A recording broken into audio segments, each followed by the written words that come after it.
Welcome to all. स्वागत आप सभी का आरएस सर यूट्यूब चैनल पे। और हम आ चुके हैं अभी लाइव। आपका सिलेक्शन बेच लेक्चर नंबर 68 हम आज बात करने वाले हैं और आज की क्लास भी बहुत इंटरेस्टिंग होने वाली है। सिलेक्शन बेच का लेक्चर नंबर आपका 68 और आज हम टॉपिक जो लेके आए हैं वो टॉपिक रहेगा आपका सरफेस टेंशन पार्ट थर्ड।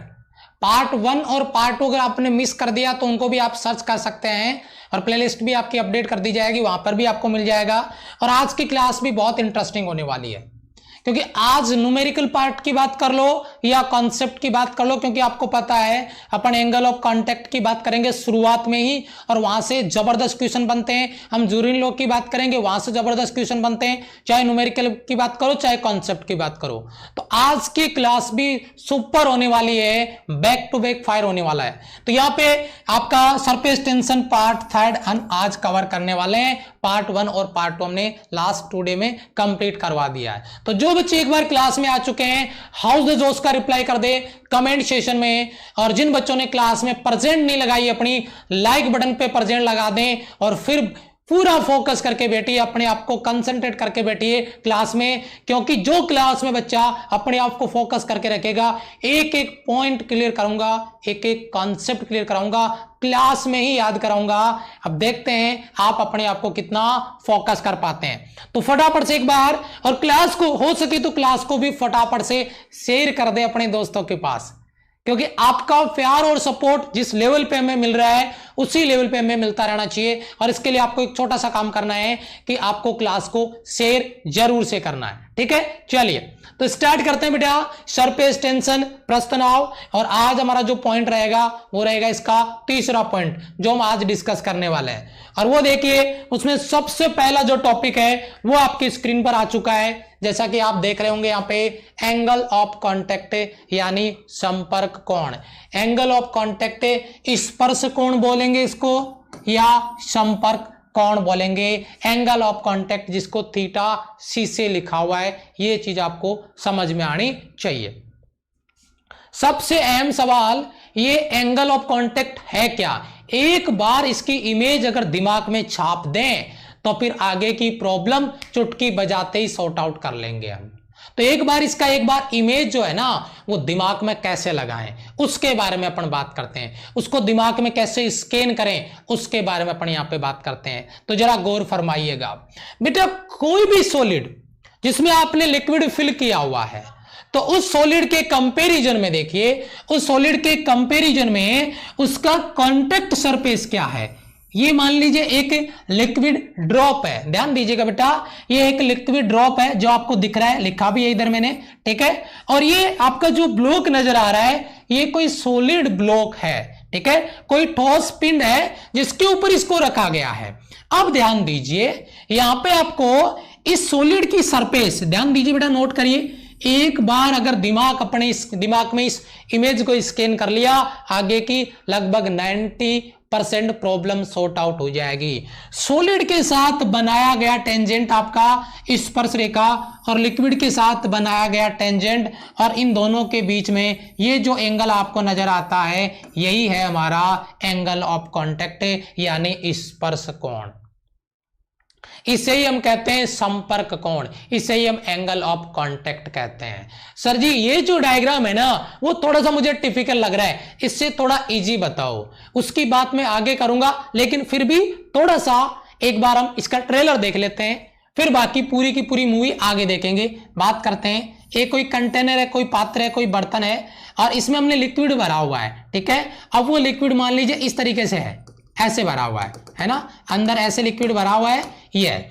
अब देखिए इसमें एंगल ऑफ कांटेक्ट का जो डेफिनेशन है वो क्या है, वो ये है कि जिसमें आपने लिक्विड फिल किया हुआ है उस सॉलिड के लिए टेंजेंट बनाएंगे, वो टेंजेंट भी अंदर की तरफ होना चाहिए, ठोस के अंदर की तरफ। देखिए बेटा ये टेंजेंट इधर भी तो हो सकता था सॉलिड के, तो एंगल ये भी तो हो सकता था, लेकिन नहीं, ये सॉलिड जो है उसके अंदर के लिए आपका टेंजेंट और फिर लिक्विड का जो टेंजेंट बनेगा वही हमारा एंगल ऑफ कांटेक्ट होगा। सेम प्रॉपर्टी कॉपी पेस्ट करके इधर लगाता हूं, ये बेटा आपका सॉलिड है तो ये सॉलिड का टेंजेंट बनेगा ये वाला, जरा गौर फरमाइएगा, सॉलिड का जो टेंजेंट बनेगा वो बनेगा ये वाला, ठीक है। और इसका लिक्विड का जो टेंजेंट है उसको मैं अलग कलर से बना देता हूं, ये आपका लिक्विड का टेंजेंट है। तो अब बताओ इनके बीच में ये जो एंगल आपको नजर आता है, इस एंगल को मैं नाम दूंगा थीटा सी, यही आपका एंगल ऑफ कांटेक्ट है। ये अलग अलग कंडीशन में, जैसे यहां पे थीटा सी ग्रेटर देन आपका 90 है, एक बार थीटा सी 90 भी आएगा, बात करूंगा मैं थीटा सी लेस देन 90 भी आएगा। मैं इन सबके बारे में डिटेल स्टडी करूंगा, लेकिन सबसे पहले मैं एक ही चीज करना चाह रहा हूं, और वो है कि एक बार एंगल ऑफ कांटेक्ट को आपके दिमाग में डाल दूं, उसका इमेज स्कैन हो जाए कि एक्चुअल में हमें बताया क्या जा रहा है, एंगल ऑफ कांटेक्ट बनता कैसे है। सॉलिड की टेंजेंट यानी स्पर्श रेखा अंदर की तरफ, बाहर की तरफ नहीं, अंदर की तरफ, और लिक्विड का जो टेंजेंट है उनके बीच में जो बनने वाला एंगल है वही हमारा एंगल ऑफ कांटेक्ट स्पर्श कोण कहलाता है। क्लियर है बेटा? बहुत अच्छे, शाबाश, वेरी गुड। तो एक चीज मुझे ये बताइए, सिंपल सी बात है, सिंपल सा कॉन्सेप्ट आपका जिसपे अपन डिस्कस कर रहे हैं, डायग्राम आपका क्लियर है तो मैं इसकी जो नोट्स में आपको लैंग्वेज डालनी है उस लैंग्वेज पे लेके चलूंगा, और वो लैंग्वेज आपको पता होगी क्या कि यहां पे जो लिक्विड हमने फिल किया हुआ है उसके लिए जो सॉलिड है उसका टेंजेंट अंदर की तरफ, और लिक्विड का जो टेंजेंट है बाहर की तरफ, उसके बीच में जो बनने वाला एंगल है वही एंगल ऑफ कांटेक्ट कहलाता है। क्लियर है बेटा? चलो जी आगे चलते हैं। ये जो फॉर्मेट है इस फॉर्मेट को हम ऐसे भी बना सकते हैं, है ना, इस फॉर्मेट को अपन ऐसे भी बना सकते हैं, यही डायग्राम ऐसे भी हो सकता है, ऐसे भी हो सकता है। यहां पे देखिए, इसको भी मैं समझा देता हूं। एक बच्चे का था कि सर आपने पहले अलग डायग्राम बनाया था, यहां पे अलग बता रहे हैं। बेटा कोई फर्क नहीं पड़ता, इसका टेंजेंट सॉलिड का अंदर की तरफ और ये लिक्विड का अंदर की तरफ, और ये जो आपका एंगल है वो थीटा सी, ये भी आपका एंगल ऑफ कांटेक्ट ही है। और यहां पे मैं बता दूं आपका कि थीटा सी आपका लेस देन 90 है। अब मैंने आपको बताया था कि मैं इन तीनों कंडीशन की बात करूंगा अभी आगे, लेकिन आप थोड़ा सब्र तो रखें, थोड़ा पेशेंस तो रखें, बात तो करेंगे हम इसकी। ये कब बनेगा, ये कब बनेगा, 90 कब बनेगा, सारी चीजें, अभी तो ट्रेलर आया है, पूरा मूवी बाकी पड़ा है और जबरदस्त कॉन्सेप्ट होंगे। तो ये पहला स्लाइड आपका सभी का क्लियर हो गया होगा। थोड़ा सा आगे बढ़ते हैं। डेफिनेशन जो आपको आपके नोट्स में डालनी है वो डेफिनेशन क्या है, एंगल ऑफ कांटेक्ट की, स्पर्श कोण की, ठीक है, ध्यान दीजिए।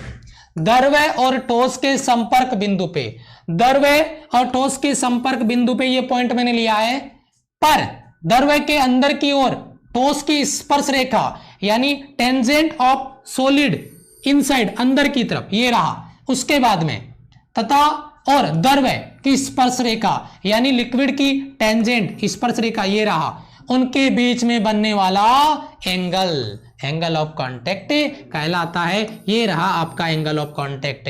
मेरे हिसाब से जो डेफिनेशन मैंने दी है वो आप इस डायग्राम में लिंक कर पाएंगे और उसको समझ पाएंगे। क्लियर है बेटा? शाबाश, यस और नो, ये चीज क्लियर है एक बार। और सारे बच्चे आई थिंक क्लास में ज्वाइन कर चुके होंगे, क्योंकि मैंने कहा कि बेटा टाइम पंक्चुअलिटी अगर आपके पास है तो आप अपने आप को कॉन्फिडेंट फील करेंगे, सारी चीजें शुरुआत से सीखेंगे। क्लास के बीच में एंट्री मारोगे कुछ समझ नहीं आएगा।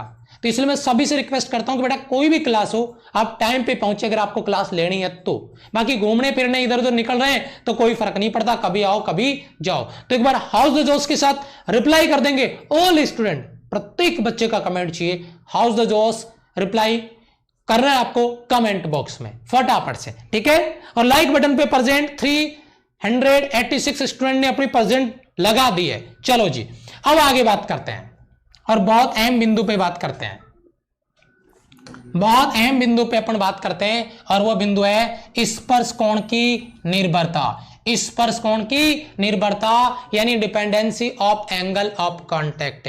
डिपेंडेंसी एंगल ऑफ कांटेक्ट के बारे में अपन यहां पे बात कर रहे हैं, किस किस पे डिपेंड करता है। और मैं आपको बता दूं ये जो पॉइंट आपका है ये बहुत अहम होने वाला है, बहुत इंपॉर्टेंट होने वाला है, मोस्ट इंपॉर्टेंट फैक्टर जिस पे अपन यहां पे बात करने वाले हैं। सवाल बड़े एग्जाम में आगे भी पूछे गए, पूछे जाएंगे 100%। शाबाश, मैक्सिमम स्टूडेंट का ऑप्शन आ रहा है कमेंट में, Jain sir, high sir, thank you thank you thank you. बहुत थोड़ा सा आपका कमेंट लेट आता है।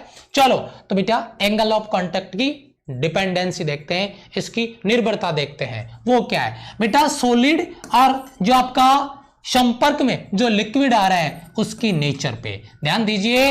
The nature of the solid and liquid in contact है। जो सॉलिड और जो लिक्विड आपका कांटेक्ट में आ रहा है उनका नेचर कैसा है। जैसे ये आपका सॉलिड है और ये आपका लिक्विड है, तो ये जहां पे कांटेक्ट में आ रहे हैं वहां पे इनका नेचर क्या है, इनकी प्रकृति क्या है। तो सबसे पहला angle of contact depends on nature of solid and liquid at contact point. जहां पे वो स्पर्श में आ रहे हैं वहां पे उनका नेचर क्या है, वहां पर उनकी प्रकृति क्या है, उसी पे अपन बात करने वाले हैं। बताइए, क्लियर है यहां से। पहली डिपेंडेंसी बेटा बहुत इंटरेस्टिंग है। दूसरा इसकी डिपेंडेंसी, ये पहली आपकी थी याद रखिएगा, ये दूसरी आपकी डिपेंडेंसी क्या है जरा गौर फरमाइएगा। एंगल ऑफ कांटेक्ट किस पे डिपेंड करता है, डिपेंड कर रहा है इंप्योरिटी पे यानी अशुद्धियों पे, कि उसमें अशुद्धियां कैसे मिलाते हैं। यानी कल एक बच्चे का कमेंट आ रहा था बार बार कि सर आप हमें बताइए कि जो एंगल ऑफ कांटेक्ट है वो किस किस पे डिपेंड करता है। कल हमने एंगल ऑफ कांटेक्ट पढ़ा ही नहीं था भाई मेरे, ठीक है, कल हमने एंगल ऑफ कांटेक्ट पढ़ा ही नहीं था। तो यहां पे पहली डिपेंडेंसी आपके पास नेचर पे डिपेंड कर रहा है, इंप्योरिटी अशुद्धियों पे डिपेंड कर रहा है। उसके बाद में अगर अपन बात करते हैं एंगल ऑफ कांटेक्ट नंबर 3, वो आपके टेम्परेचर पे डिपेंड कर रहा है, ताप पे डिपेंड कर रहा है। तीसरा पॉइंट आपका, ठीक है, टेम्परेचर पर भी डिपेंड करेगा एंगल ऑफ कांटेक्ट। ये भी एक बहुत अच्छा सवाल है और ये सवाल तो एग्जाम में कई बार पूछा गया है। अगर हम ताप बढ़ाते हैं तो एंगल ऑफ कांटेक्ट आपका इफेक्ट होगा उससे, क्योंकि जो आपके सहसंजक और जो आसंजक बल है, कोहेसिव और एडिसिव फोर्स है, वो डिपेंड करती है आपके कांटेक्ट पे, उस पे टेम्परेचर पे। क्योंकि अगर ताप बढ़ा देंगे तो आप मुझे बताओ जो उसके मॉलिक्यूल्स है उनके बीच में जो कोहेसिव फोर्स है वो कम पड़ जाता है, सहसंजक बल कम पड़ जाता है और इसकी वजह से वो सरफेस को गीला करने के लिए जाता है और उस कंडीशन में आपका एंगल ऑफ कांटेक्ट डिक्रीज कर जाता है, घट जाता है, ठीक है, क्योंकि आसंजक बल बढ़ जाएगा, सहसंजक बल घट जाएगा। तो एक बहुत अहम मुद्दा आता है टेम्परेचर का, बहुत ही अच्छा सवाल है, सिंपल सी बात है। अगर टेम्परेचर अपन चेंज करेंगे तो एंगल ऑफ कांटेक्ट भी चेंज होगा। अगर ताप बढ़ाते हैं तो कोहेसिव फोर्स सहसंजक बल डिक्रीज करता है, घटता है और उसकी वजह से आसंजक बल यानी जो कांटेक्ट सरफेस है वो लिक्विड उस सॉलिड को गीला करेगा और जब गीला करता है तो एंगल ऑफ कांटेक्ट घटता है, कम होता है, लेस देन 90 होता है। तो ये चीज आपको ध्यान में रखनी है। पहला इंप्योरिटी हो गया, दूसरा टेम्परेचर हो गया, तीसरा देखिए, तीसरा आपका कॉन्सेप्ट क्या है, इसको थोड़ा समझिएगा जरा ध्यान से।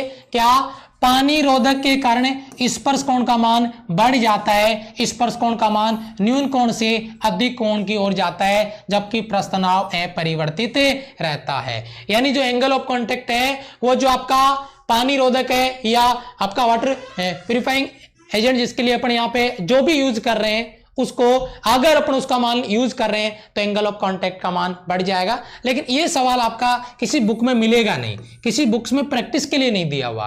किसी भी बुक को उठा लेना, यहाँ पे जो आपका पानी रोधक है उसके लिए कहीं पर भी कोई सवाल किसी बुक में दे नहीं रखा है। ये एक्स्ट्रा में एक पॉइंट था जो हमने यहाँ पे डाल तो दिया है, लिंक तो कर दिया है। अब आप एक बार इसको नजर से निकालेंगे तो अगर सवाल आता है तो आप उसको सोल्व कर सकते हैं, ठीक है। यस, क्लियर है बेटा।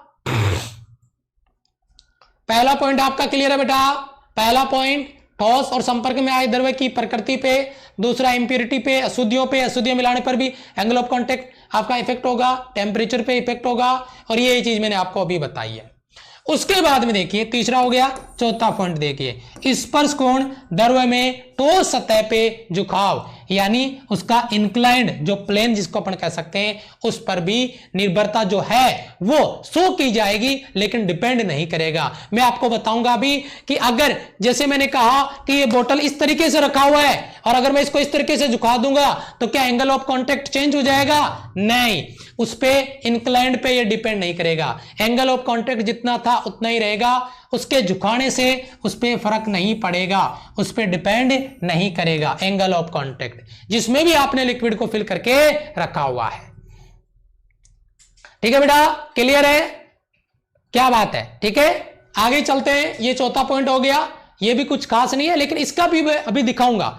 इसको मैं डिटेल से बात करूंगा, इस पॉइंट पे आगे बात करूंगा डिटेल से, थोड़ा पेशेंस रखिएगा, डायग्राम के साथ बात करूंगा, ठीक है। चलो अब कुछ इंटरेस्टिंग फैक्ट और यहां से बहुत सारे बनने वाले सवालों को हम डील करेंगे।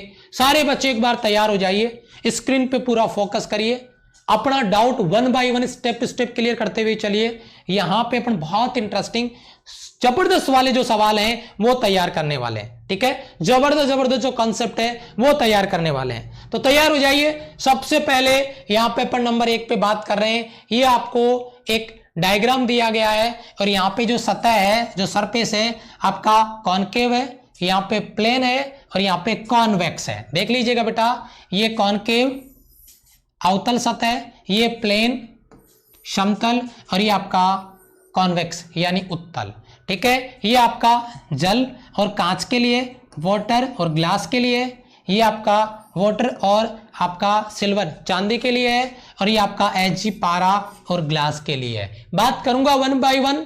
अगर आप समझने के लिए आए एंगल ऑफ कांटेक्ट और उससे बनने वाले सारे सवाल, कम से कम 15 से 20 सवाल बनते हैं। अगर सारे सवाल तैयार करने हैं तो पूरा फोकस करके रखिए स्क्रीन पर, कहां क्या क्या बताया जा रहा है, ध्यान दीजिएगा, ठीक है। यस, सबसे पहली चीज आप मुझे बताइए पहले डायग्राम से।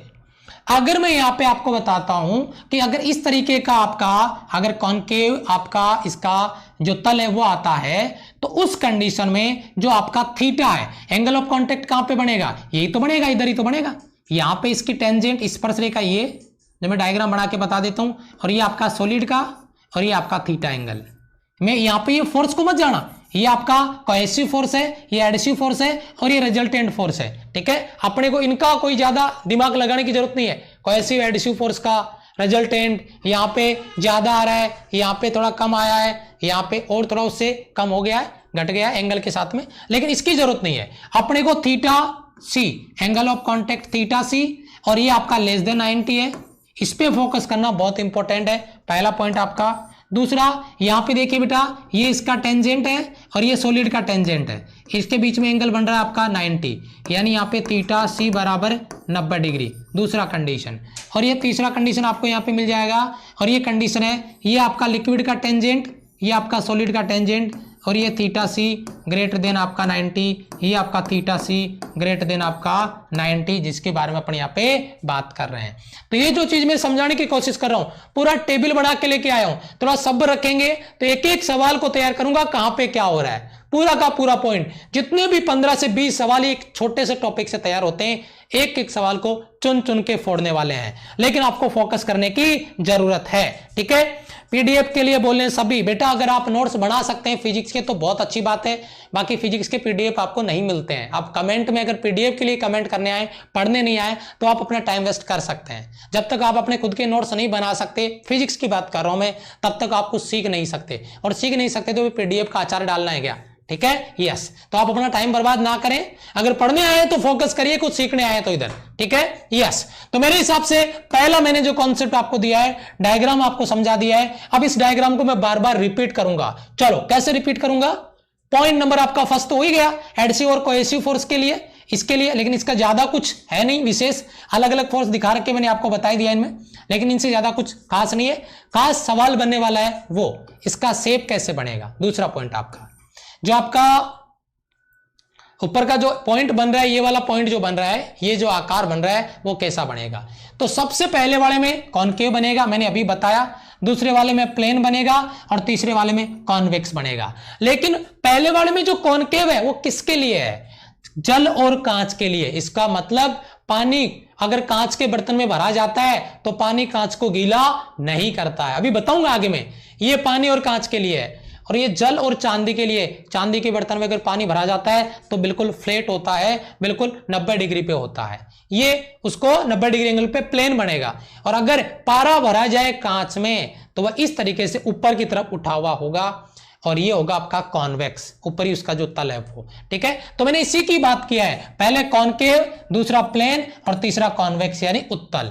ये तो हो गया जो आपका चंद्रक है उसकी आकृति, तीसरा पॉइंट हो गया, दूसरा हो गया। तीसरा पॉइंट देख लेते हैं, स्पर्श कोण, एंगल ऑफ कांटेक्ट।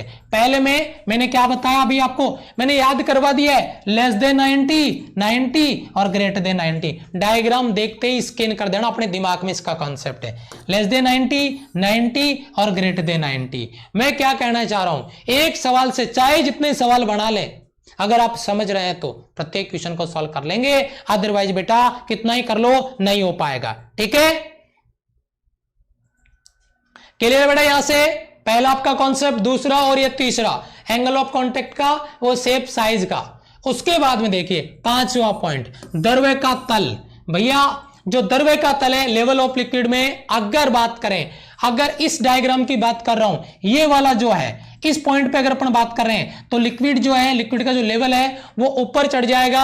अगर इसकी बात करें द्रव्य न तो ऊपर चढ़ेगा और न ही नीचे गिरेगा, और अगर इसकी बात करें द्रव्य नीचे की तरफ गिर जाता है, डाउनफॉल हो जाता है। लेवल, एक्चुअल जो लेवल है उसका, क्योंकि ये गीला नहीं कर रहा है, ये इस तरीके का शेप बना रहा है, ये वाली चीज आ गई, ये लेवल आपका गिर गया। और अगर ऐसे होता है तो बेटा ये लेवल आपका आता है जो ऊपर चढ़ जाता है। ठीक है, इसके लिए इसमें लेवल आपका लिक्विड जो राइज है अप कर जाएगा, राइज अप ऊपर की ओर बढ़ जाएगा लिक्विड के लिए। इसमें बिल्कुल परपेंडिकुलर रहेगा, ना ऊपर बढ़ेगा ना नीचे गिरेगा, और इसमें लेवल नीचे गिर जाता है। तो ये बहुत ही अहम सवाल है बच्चे, 1 बाय 1 नोट करते हुए चलें। पांचवा पॉइंट क्लियर है क्या? प्लेन तल उसका कैसा बनेगा उसके बारे में यहां पे क्लियर है बेटा? सीधी सी बात है बेटा, शाबाश।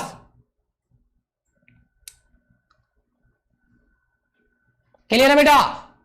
क्लियर है, शाबाश शाबाश शाबाश, बहुत अच्छे, बहुत बढ़िया, बहुत बढ़िया, बहुत अच्छे, बहुत अच्छे, वेरी गुड। देखो आगे बढ़ते हैं, चौथा पॉइंट हो गया, पांचवा हो गया, छठवां पॉइंट गीलापन का गुण। ये बहुत इंटरेस्टिंग है बेटा। अगर थीटा लेस देन 90 आता है तो डायग्राम देख के पहचानना आपको। मैंने क्या कहा कि बेटा ये इमेज स्कैन कर लो, एक बार ये इमेज अपने दिमाग में स्कैन कर लो।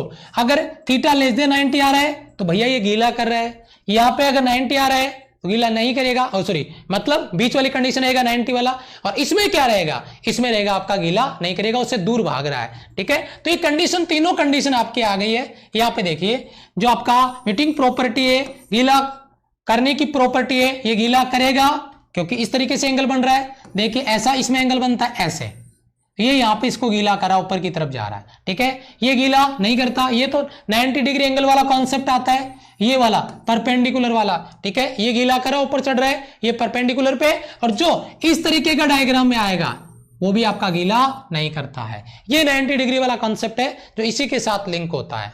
तो ये तीनों कॉन्सेप्ट आपका, पहला वाला अगर थीटा आपका लेस देन 90 है तो गीला करेगा, 90 है तो नहीं करेगा, और 90 से बड़ा है तो भी नहीं करेगा।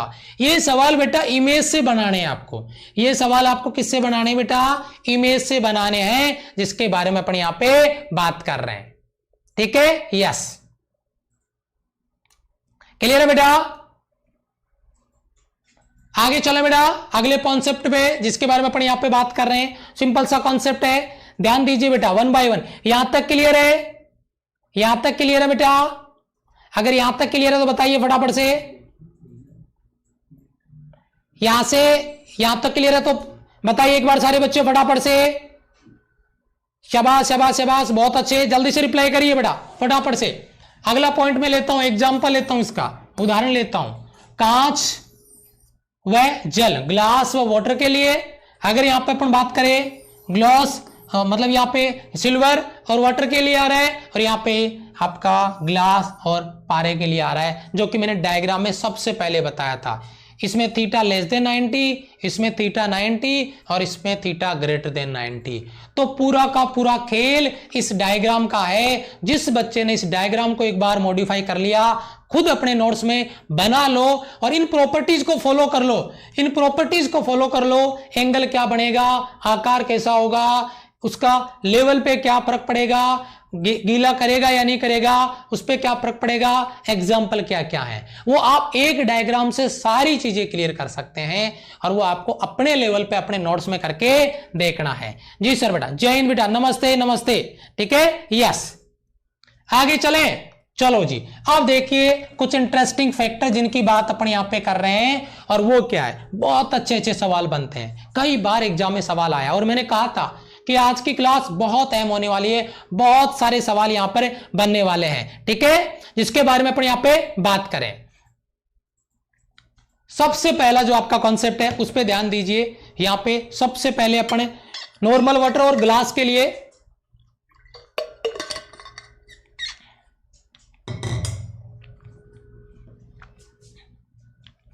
बात कर रहे हैं। सबसे पहले आपका पहला जो कॉन्सेप्ट है वो आपका नॉर्मल वाटर और ग्लास, कांच के लिए लेवल ऑफ लिक्विड अप कर जाएगा। लेवल ऑफ लिक्विड अप क्यों करेगा? आप मुझे एक चीज बताइए, लेवल ऑफ लिक्विड अप करने का एक कॉन्सेप्ट लिंक करके बताओ जो मैंने अभी आपको बताया था। कौन सा वाला बेटा? ये कंडीशन आपका, अगर ये कोई बर्तन है और इस तरीके से लिक्विड आपका, और ये कब आता है? जब एंगल ऑफ कॉन्टैक्ट है थीटा सी, क्या होता है बेटा? थीटा सी लेस देन 90। अब थीटा सी लेस देन 90 जिसका भी है ना, उसका लेवल हमेशा अप करेगा। मैं अभी लिंक करके बताऊंगा एक सवाल को दूसरे सवाल से कैसे लिंक करोगे, कैसे याद रहेगा। अगर प्योर आपका वाटर और जो नॉर्मल वाटर और ग्लास के लिए लिया, लेवल आपका अप कर गया और वहां पे एंगल ऑफ कॉन्टेक्ट याद रखिएगा बेटा 8 डिग्री। ठीक है, ये आपका नॉर्मल वाटर है 8 डिग्री। आगे आइए देखिए दूसरा, इसे बोलेंगे हम प्योर वाटर। ठीक है, शुद्ध किया हुआ पानी जिसको कह सकते हैं अपन, डाइल्यूट वाटर आपका है। ठीक है, इसको प्योर वाटर भी लिखा हुआ आता है, शुद्ध पानी, पूर्णतः शुद्ध पानी। और ग्लास यानी कांच के लिए इसमें भी लेवल आपका अप कर जाएगा और इसका जो एंगल ऑफ कॉन्टेक्ट आता है वो आता है 0 डिग्री। बहुत ही तगड़ा सवाल आता है, 0 डिग्री। ठीक है, angle of contact pure water और ग्लास के लिए, नॉर्मल वाटर और ग्लास के लिए 8 डिग्री, प्योर के लिए 0 डिग्री। दूसरा हो गया। तीसरा देखिए, ग्लास और अल्कोहल के लिए, अगर ग्लास में अल्कोहल डाला जाए, ठीक है, तो उस कंडीशन में एंगल ऑफ कांटेक्ट इसका भी 0 डिग्री आता है और लेवल अप करेगा, क्योंकि जब तक angle of contact less than 90 है तब तक लेवल अप करता हुआ चलेगा, जिस पे अपन यहां पे बात कर रहे हैं। तीसरा हो गया। चौथा देखिए बेटा, हमने नोट किया है ग्लास और पारा, अभी अभी हमने पीछे देखा था, है ना, ग्लास और पारा वाला जो डायग्राम दिया था, तीसरा वाला डायग्राम है ना, जिसमें लिक्विड इस तरीके से आपका कॉन्वेक्स शेप में आ रहा था, तीसरा डायग्राम जो था वही आपका। और उसमें देखिए जो इसका एंगल ऑफ कांटेक्ट है वो 135 है और इस तरीके का आकार बन जाता है, इस तरीके का आकार बन जाता है ऐसा, और यहां पे एंगल ऑफ कांटेक्ट है और यहां पर एंगल ऑफ कांटेक्ट है। ये आपका angle of contact theta C greater than आपका क्या है 90, जिसके बारे में अपन यहां पे बात कर रहे हैं 135। और जैसे ही ये एंगल आएगा इसका लेवल यहां तक गिरेगा, यहां तक लेवल इसका गिरेगा, यानी लेवल डाउन चला गया। इसका मतलब ये हुआ, ये देखो, ये साइन देखो आप, लेवल के लिए लेवल ऑफ लिक्विड डिक्रीज कर गया, यानी एंगल ऑफ कांटेक्ट अगर ग्रेटर देन 90 है तो लेवल आपका डिक्रीज करने लग जाएगा। ये बात दिमाग में स्कैन कर लो, हर हाल में कैसे भी हो ये चीज आपके दिमाग में कॉपी पेस्ट हो जाना चाहिए था। क्लियर है बेटा? मजा आ रहा है, समझ में आ रहा है बेटा? यस, शाबाश। लाइक बटन पे प्रेजेंट कितने स्टूडेंट ने लगा रखी है? 542 स्टूडेंट का प्रेजेंट आ चुका है, बहुत बढ़िया। मतलब लगभग 550 बच्चों ने, ये लगता है कि हमने क्लास ज्वाइन कर लिया है, बस अब अपने कॉन्सेप्ट को क्लियर करने पे फोकस कर रहे हैं। और ये आपका जो सपोर्ट है यही बना रहे, आप मेहनत करिए, हम यहां पर आपके लिए मेहनत करने के लिए तैयार खड़े हैं। ठीक है, यस। पहला हो गया, दूसरा हो गया, तीसरा हो गया, चौथा हो गया। पांचवा पॉइंट और है पैराफिन मोम और आपका वाटर के लिए। पैराफिन मोम आपका पैराफिन वैक्स आ गया, और वाटर के लिए यहां पर भी आपका लेवल डिक्रीज करेगा क्योंकि एंगल ऑफ कांटेक्ट 108 है। बट ये आपका एनसीईआरटी बुक में नहीं है, ये चारों वैल्यू एनसीईआरटी में है। ये 5 नंबर का पॉइंट एनसीईआरटी में नहीं है, एक्स्ट्रा में डाला मैंने।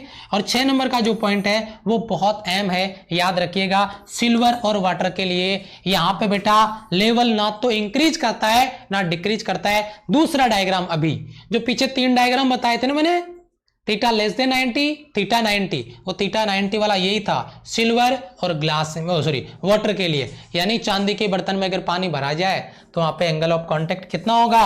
90 डिग्री होगा, जिस पे अपन यहाँ पे बात कर रहे हैं। एक बार सारे सोल्जर फटाफट with in nano second reply कर दें कि सर हमने स्कैन कर लिया है। बहुत काम की चीज है बेटा, बहुत ही ज्यादा इंपॉर्टेंट फैक्टर है। नॉर्मल वाटर और ग्लास के लिए 8 degree angle of contact, pure water और ग्लास के लिए 0 डिग्री, एल्कोहल और ग्लास के लिए 0 डिग्री, ग्लास और पारा एच के लिए 135, मरकरी के लिए 135, पैराफिन वैक्स और आपका वाटर के लिए 108, और आपका सिल्वर और वाटर के लिए 90 डिग्री। प्रत्येक बच्चा एक बार रिप्लाई कर दें। ये लेवल भी याद रखिएगा, बड़ा आसान है। लेवल आप इस कॉन्टेक्ट से याद रखेंगे तो बहुत इजी वे में आपका क्लियर हो जाएगा। सारे बच्चे एक बार एग्री कर दें कि सर सब कुछ स्कैन कर लिया है, क्लियर हो रहा है। बहुत अहम सवाल है बेटा, बहुत अहम सवाल बनेंगे यहां से। क्लियर है बेटा? शाबाश शाबाश शाबाश, बहुत बढ़िया।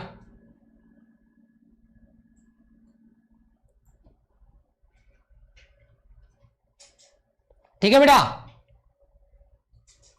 बहुत अच्छे, वेरी गुड वेरी गुड। चलो आगे चलते हैं, अगले पॉइंट पे बात करते हैं और इंटरेस्टिंग जो आपका फैक्टर है उस पे बात करेंगे।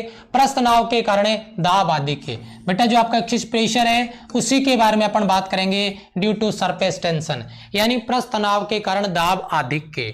आप मुझे एक चीज बताइए, बड़ा इंटरेस्टिंग फैक्टर है, एक बड़ा इंटरेस्टिंग फैक्टर में जो यहां पर लेके आ रहा हूं वो क्या है, डायग्राम बताऊंगा, फिर बाकी कहानी ऊपर की बात बाद में करूंगा। ये चीज समझ में आ गई, पूरा आपका कॉन्सेप्ट क्लियर है। एक बर्तन में कुछ पात्र भरा हुआ है और एक पॉइंट हमने लिया हुआ यहां पे सरफेस पे, और एक पॉइंट हमने लिया हुआ यहां पे कहीं पर लिक्विड के अंदर।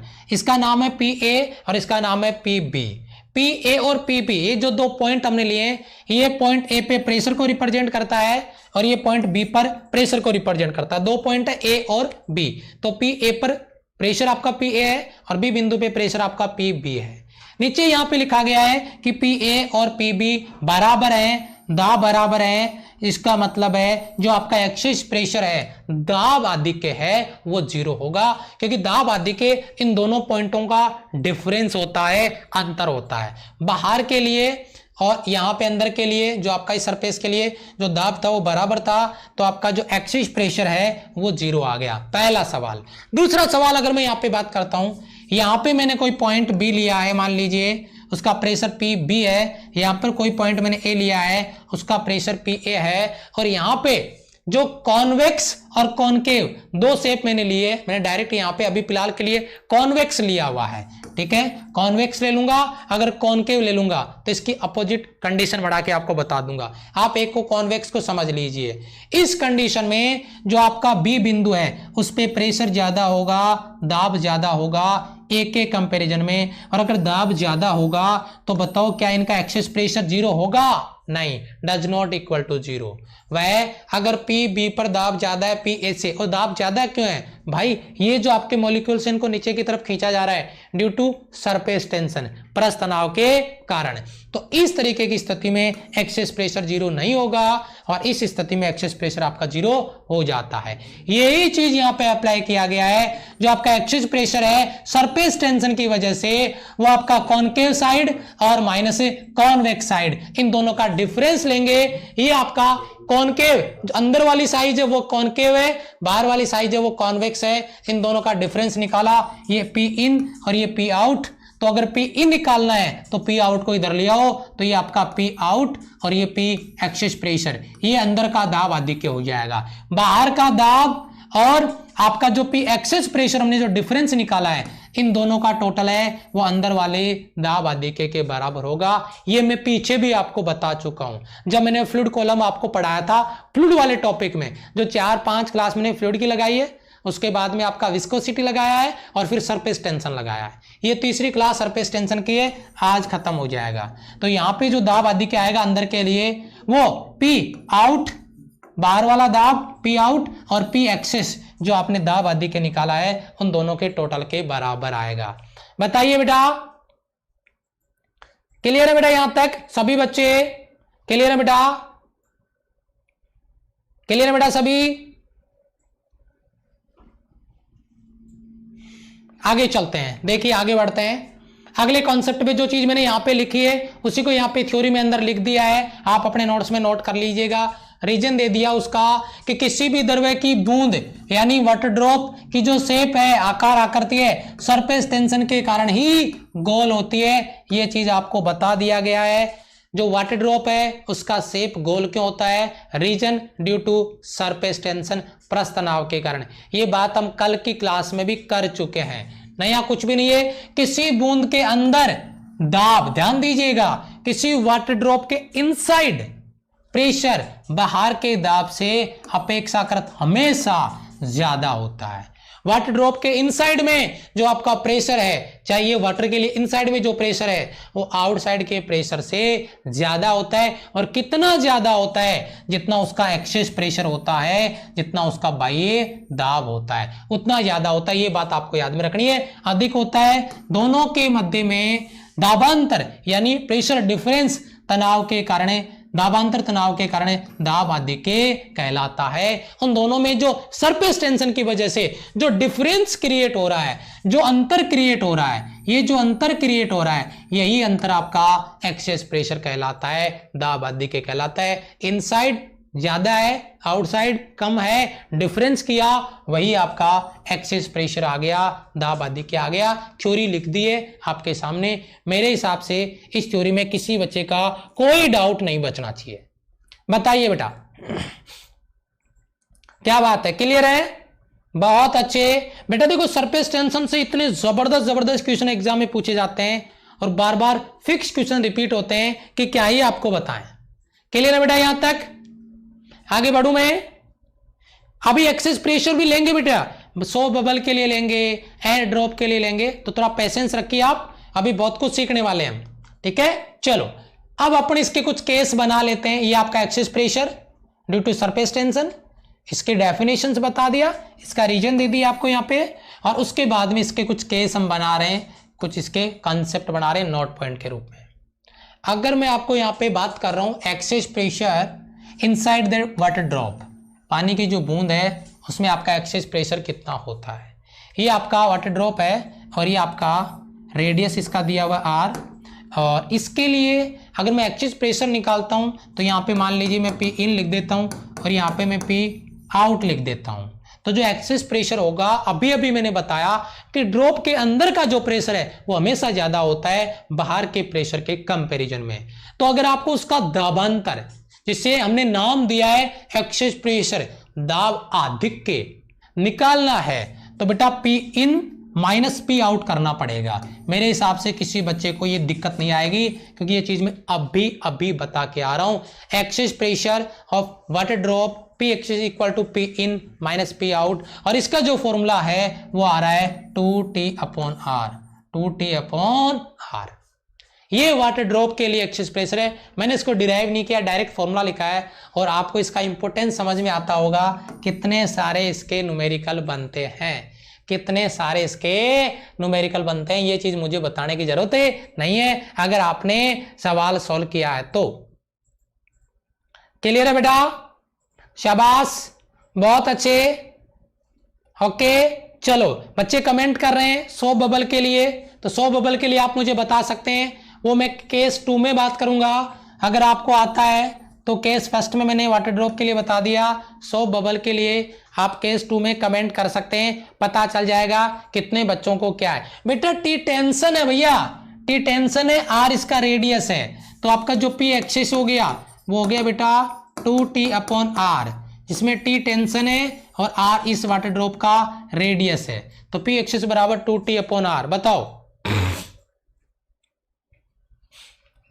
ठीक है? यस, शाबाश। अपने फॉर्मूला लिखा है, कोई डेरिवेशन नहीं दिया बेटा आपको, डिराइव करने का टाइम अपने पास यहां पे नहीं होता है, केवल फॉर्मूला याद रखना बेटा। ओके, चलो बहुत से बच्चे कमेंट कर रहे हैं 100 बबल के लिए भी, और मैं आपको एक चीज बता रहा हूं, जब आपसे बोलने का मौका दिया जाए ना कि बेटा आप रिप्लाई करो कमेंट बॉक्स में, तो वहां पे बढ़ चढ़ के हिस्सा लिया करो। जब आपको समझाया जा रहा है तो पूरा फोकस समझने पे, कोई कमेंट नहीं, उस दौरान पूरा सन्नाटा होना चाहिए। और जब आपको मतलब हमला बोलने के लिए कहा जाए भाई हमला करो, तो फिर बैक टू बैक फायर हो जानी चाहिए। ठीक है, शाबाश, बहुत बढ़िया। चलो अब बात करते हैं केस 2। सेकंड केस क्या है हमारा? सेकंड केस को समझते हैं। साबुन के बुलबुले में दाब अधिक है, यानी जो 100 बबल है उसमें आपका एक्सेस प्रेशर क्या है, दाब अधिक है आपका क्या है। तो भैया उसमें डायरेक्ट है, 100 बबल बना लो आप इधर से, उसका रेडियस ले लो कैपिटल आर, ये आपका मान लो पी इनसाइड है और ये पी आपका आउटसाइड है। तो जो एक्सेस प्रेशर आएगा, इसने P C minus P A लिखा है, पॉइंट वगैरह दिए, अपने को इसकी जरूरत नहीं है, अपन डायरेक्ट इसका फॉर्मूला याद रखेंगे और वो हो जाएगा 4T अपॉन आर। यहाँ पे एक्सेस प्रेशर के लिए अगर अपन इसका रीजन दें, तो अगर आप यहाँ 100 बबल है, अंदर भी फ्री स्पेस है और बाहर भी इसका फ्री स्पेस है, तो इसको अपने 2 टाइम्स कर दिया है, 2t/r जो ड्रॉप के लिए था उसको दुगना यहां पे कर दिया है। यहां पे इसमें एक ही फ्री स्पेस होता है आउटसाइड में, और इसमें दो फ्री सरफेस होते हैं, एक इनसाइड में और एक आउटसाइड में, तो हमने इसको कर दिया है 40/r। ठीक है, ये आपका सोप बबल के लिए, साबुन के बुलबुले के लिए, और ये आपका वाटर ड्रॉप के लिए है। बताइए बेटा, क्लियर है यहां तक सभी का? क्लियर है बेटा? सभी बच्चों का एक बार बताइए, सोप बबल 40/r। चलो जी, बहुत अच्छे, बहुत से बच्चों ने रिप्लाई किया है, शाबाश शाबाश शाबाश, बहुत अच्छे। आगे बात करते हैं, अब बात करते हैं कुछ इंपॉर्टेंट पॉइंट और जो अपने बच रहे हैं, और बहुत इंटरेस्टिंग कॉन्सेप्ट पढ़ेंगे बेटा। कैपिलरी जो मेथड है, कैसिकात्व जो विधि है ना, केस नलियां होती है ना, केस नलियां, बहुत ही कम रेडियस की ट्यूब, जिसको हमने केस नली नाम दिया है। बालों की रेडियस समझ में आ रही होगी आपको, और बालों में भी ट्यूब है यानी पाइप है, वो उसी साइज की अपन केस नली की बात कर रहे हैं, कैपिलरी ट्यूब की बात कर रहे हैं। तो कैपिलरी मेथड क्या है, यानी केस नली में द्रव्य के ऊपर चढ़ने या नीचे गिरने की जो प्रॉपर्टी है उसी को कैपिलरिटी कहते हैं, कैसिकात्व कहते हैं। यानी छोटा कोई ट्यूब है बहुत बारीक, जिसका रेडियस बहुत ही कम है, उसी को हम, अगर उसमें लिक्विड ऊपर की तरफ चढ़ता है या नीचे की तरफ गिरता है, तो उसी प्रॉपर्टी को डिफाइन किया जाएगा आपका कैपिलरी ट्यूब के रूप में, और ये जो प्रॉपर्टी उसको कैपिलरिटी कहते हैं, यानी कैसिकात्व कहते हैं। क्लियर है बेटा? यहां से इसके एग्जाम्पल अगर अपन लेते हैं तो एग्जाम्पल बहुत आसान है। एग्जाम्पल जैसे अपन लेते हैं कि जैसे मतलब बाल्टी में टॉवल रखा हुआ है, आधा बाल्टी के अंदर आधा बाल्टी के बाहर है, तो लगभग 1.5-2 घंटे में वो पूरा टॉवल गीला हो जाता है बाहर तक, क्योंकि उसमें छोटी छोटी केसनलियां होती है, जिससे पानी पूरे के पूरे टॉवल को गीला कर देता है। आपने लालटेन देखी होगी, है ना, और अपन ये भी बोल सकते हैं चिमनी होती है छोटी, है ना, इसमें मिट्टी का तेल भरा होता है ना, उससे जो ऊपर की तरफ जो तेल चढ़ता है वो भी कैपिलरिटी की जो प्रॉपर्टी है इसी से चढ़ता है। यानी इसके कुछ एग्जाम्पल अपन लेते हैं। तो सबसे पहला एग्जाम्पल हमने लिया लैंप की बत्ती में केरोसिन, यानी जिसे मिट्टी का तेल कहते हैं, ठीक है, उसके ऊपर चढ़ने का जो रीजन है, ये सवाल बन सकता है, इसका रीजन भी आपका कैपिलरिटी है, यानी कैसिकात्व है। यानी लालटेन की जो बत्ती है उसमें जो केरोसिन तेल ऊपर की तरफ चढ़ता है उसका रीजन कोई पूछ ले तो हम कहेंगे कैपिलरिटी, यानी ये कैपिलरिटी के प्रिंसिपल पे वर्क करता है। शाबाश, बहुत अच्छे, शाबाश, यस सर, ओके, हाँ, चिमनी लिख रहा है एक बच्चा कमेंट में, ठीक है, शाबाश, बहुत अच्छे। दूसरा पॉइंट आपका देखिए बेटा, फाउंटेन पेन, स्याही का पेन जो होता है उसमें जो पेन की निब है वो भी इसी प्रिंसिपल पे वर्क करती है, कैपिलरिटी के प्रिंसिपल पे वर्क करती है। जो फाउंटेन पेन होता है, जो स्याही वाला निब वाला जो पेन होता है ना, वो भी इसी सिद्धांत पे काम करता है, जिसके बारे में अपन यहाँ पे बात कर रहे हैं। ठीक है बेटा, तो ये आपका दूसरा इसका एग्जाम्पल हो गया। क्लियर? ठीक है, चलो अब एक बड़े से फॉर्मूले का ऑपरेशन कर देते हैं, और वो फॉर्मूला आपको सबको पता ही होगा, है ना, 2t cos θ/r OG। हाँ, बस उसी फॉर्मूले की बात कर रहा हूं, क्योंकि यहां से जितने सारे न्यूमेरिकल आते हैं बहुत जहर न्यूमेरिकल होते हैं, गजब के क्वेश्चन बनते हैं। हाइट h बराबर जो आपका कैपिलरी ट्यूब है, इसमें लिक्विड किस हाइट तक चढ़ेगा, इसके लिए एक फॉर्मूला आपको दिया गया है 2t cos θ/r dg। 2t cos θ/r dg, यहाँ पे d डेंसिटी है, जिसको कुछ बुक्स में बेटा रो भी लिखा हुआ मिलेगा, ध्यान दीजिएगा, डी को क्या लिखा हुआ मिलेगा बेटा, रो भी लिखा हुआ मिलेगा, यानी डी को रो के रूप में रिप्रेजेंट करेंगे, तो घबराना मत। 2t cos θ/r dg समझ लो, h है उस कैपिलरी ट्यूब की height, 2t, t surface tension है, cos थीटा, थीटा बनाया गया एंगल है उसके साथ में, वहां पे लिक्विड सॉलिड के साथ में, r उसका रेडियस है कैपिलरी ट्यूब का, d डेंसिटी है, रो डेंसिटी है, और g आपका एक्सेलरेशन ड्यू टू ग्रेविटी है, गुरुत्वीय त्वरण है। तो एक बार मेरे सारे सोल्जर इस फॉर्मूले को स्कैन करेंगे, फिर इसके बेसिक कॉन्सेप्ट पे अपन बात करेंगे, बहुत सारे छोटे छोटे कॉन्सेप्ट है उन पर डिस्कस करेंगे, और गजब का क्वेश्चन बनने वाला है। बहुत अच्छे अच्छे क्वेश्चनों को अपन डील करने वाले हैं, डिस्कस करने वाले हैं, बहुत अच्छे अच्छे कॉन्सेप्ट, शाबाश, ठीक है, यस।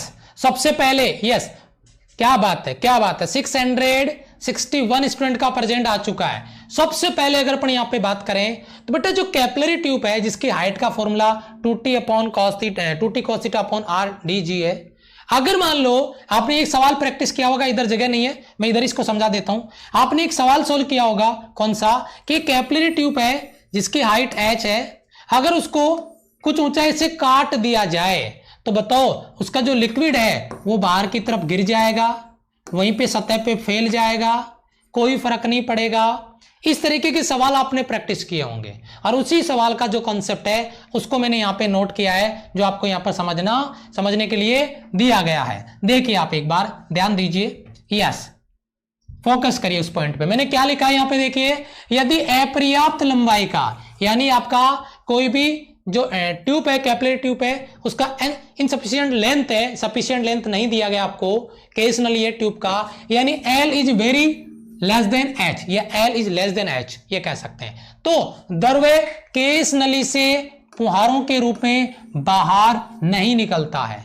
मैंने यहां पे एग्जांपल दिया था कि उस कैपिलरी ट्यूब को अगर काट देंगे तो आपके क्या लगता है कि पानी बाहर निकल जाएगा, लेकिन ऐसा बिल्कुल भी नहीं होता है। अपितु वह द्रव्य केस नली के ऊपरी सतह पे जो ऊपरी सरफेस है, वहां पे जो आपका जो सरफेस है वहां पे किस फॉर्म में, एक मतलब ड्रॉप के रूप में, एक बूंद के रूप में अपने आप को फैला लेता है, ऊपर तरफ चढ़ता है और इस प्रकार फैल जाता है, जिससे वक्र पृष्ठ की वक्रता त्रिज्या आर से बढ़ के आर डैश हो जाती है, ताकि वो बाहर की तरफ ना फैले। यानी जो एक्चुअल जो कंडीशन बनेगी वो वहां पे जो लिक्विड फैलेगा वो यूं फैल जाएगा, लेकिन नीचे नहीं गिरेगा, छोटी बूंद का वहां पे रूप ले लेगा, फैल जाएगा, रेडियस आर के कंपैरिजन में बढ़ के आर डैश हो जाएगी। ये बात आपको समझाने की कोशिश हो रही है।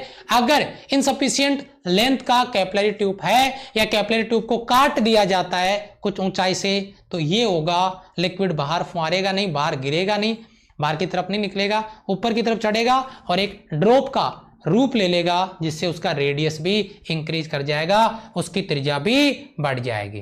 ठीक है बेटा, चलो जी बिल्कुल मेकअप करेंगे बेटा। सुरजीत बोल रहा है सर इस सवाल का मेकअप कर दो, अभी तो फॉर्मूला लिखा है हमने, अभी मेकअप इसका स्टार्ट होगा।